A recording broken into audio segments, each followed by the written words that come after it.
So the Leadership Consortium owes its name and its origin from the fact that a consortium is in essence a grouping and a collective of ideas and thoughts. And it's embedded in the fact that leadership per se is not normally in the hands of one person. It should be a collective, it should involve different perspectives, it should involve a broad spectrum of what is possible from the leadership perspective. The Zenger-Folkman family of colleagues around the world represent a broad group of people who are playing in the leadership space. And our Australian colleagues, Terry Reynolds and Glenn Price, have done a magnificent job in putting together a set of podcasts that address the questions and the recipes within the Zenger-Folkman methodology. These podcasts represent step-by-step, short, bite-sized, normally about 3 to 4 minutes, ideas, concepts, and tips and tricks as to how we can build our extraordinary leadership. So our invitation is to enjoy these podcasts, squeeze as much value as you can out of them, and make it part of building your leadership stepway to extraordinary. Episode 25 of our podcast series focuses on developing our focus on our people. We may not realize this, but leaders cast an enormous shadow in their organizations. This is often an insight that is not well understood by leaders themselves. A saying that epitomizes and summarizes this effect is that leaders actually bring the weather.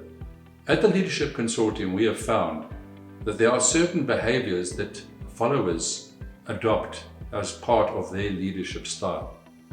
They will emulate probably those strengths that the leaders show, but they will also emulate the weaknesses.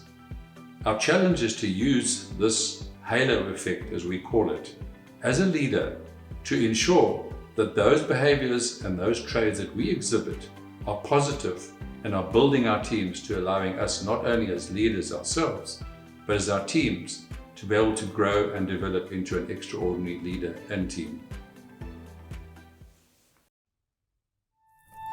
Welcome to the Leadership Digital podcast series with Glenn Price and Terry Reynolds. Leaders cast a significant shadow in their organizations. We have found that employees who have worked for the same boss for several years tend to share not only the same strengths, but also often the same weaknesses of their boss or leader. This cuts both ways. If you're an extraordinary boss, your subordinates or direct reports are likely to develop these skills, but the areas in which they need to improve will also tend to mirror yours. A powerful tool in your own development process is to develop the people around you.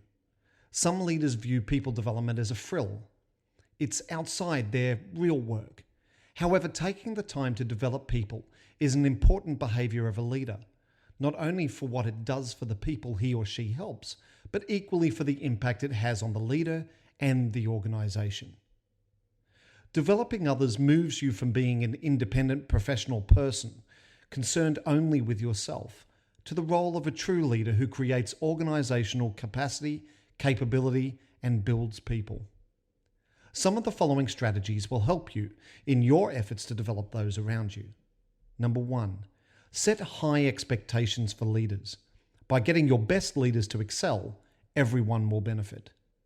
Number 2, build personal dashboards to monitor the effectiveness of those around you. How do your people know that they are performing well? If no objective measures exist currently, take the initiative to develop them. Better yet, encourage others to develop those measures for themselves. Number 3, involve your leaders as teachers. One of the best ways to learn something is to teach it. Engaging leaders to teach new skills to their groups not only solidifies that knowledge, but also builds skills in the leaders and lends credibility to what is being taught. Number 4, make development a longer-term process, not a single event. We strongly advocate making development part of ongoing work activities rather than a shorter weekend, a week-long, or even a multi-week program off the job.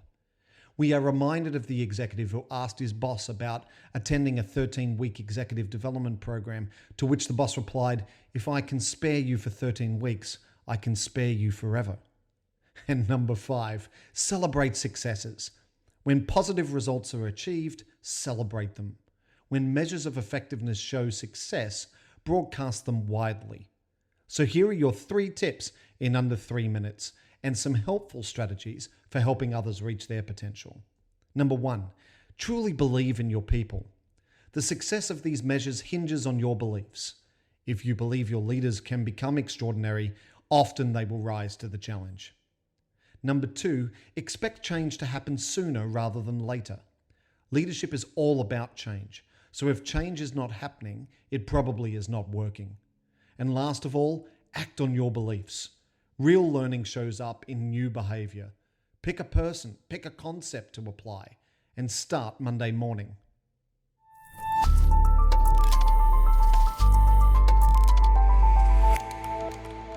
It's a pleasure to be able to share these thoughts and ideas with you and hopefully be part of allowing you to adopt a journey where extraordinary leadership is an opportunity and a growth area for you and your teams.